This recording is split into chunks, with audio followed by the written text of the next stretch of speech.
ఎమ్మెల్సీలకు కొత్త బాధ్యతలు. అనుబంధ సంఘాలు వారి చేతుల్లోకే. ఇప్పటికే ఎస్సీ సెల్ చైర్మన్గా కవ్వంపల్లి, ఎస్టీ సెల్ చైర్మన్గా శంకర్ నాయక్. 2-3 రోజుల్లో మిగతా విభాగాల ప్రకటన. వీర్లపల్లి శంకర్కు బీసీ సెల్ బాధ్యతలు. పర్ణికారెడ్డికి మహిళా కాంగ్రెస్ పగ్గాలు.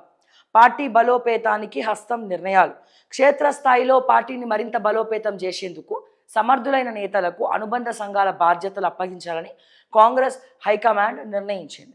ఆయా విభాగాల బాధ్యతలను ఎమ్మెల్యేలు ఎమ్మెల్సీలకు అప్పగించడం వల్ల అటు కార్యకర్తలు ఇటు ప్రభుత్వం మధ్య సమన్వయం సాధించడం సులువు అవుతుందని పార్టీ భావిస్తుంది.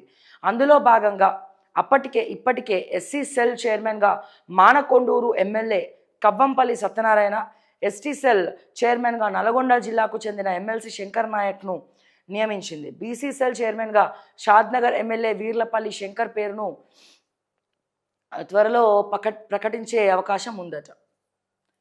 ఇక మహిళా కాంగ్రెస్ అధ్యక్షురాలుగా పర్ణికారెడ్డి, మీ రెడ్డిలు చల్లగుండా రెడ్డిలకే ఈను రెడ్డిలకే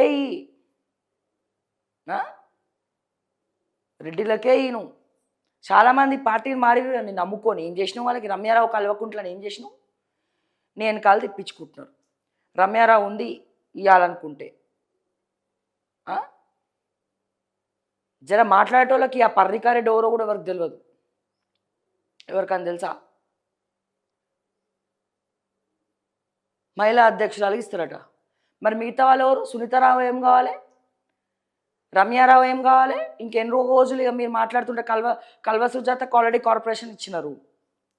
ఇంకా చాలామంది ఉన్నారు కాంగ్రెస్ పార్టీని నమ్ముకున్నటువంటి మహిళలు చాలామంది ఉన్నారు. నాకు పేర్లు గుర్తురావట్లే. చాలామంది ఉన్నారు. వాళ్ళకి ఇవ్వచ్చుగా పదవులు. ఆల్రెడీ తను పదవిలో ఉంది ఎమ్మెల్యేగా. మళ్ళీ తనకే పిలిచేందుకు ఇవ్వాలి నువ్వు పదవి?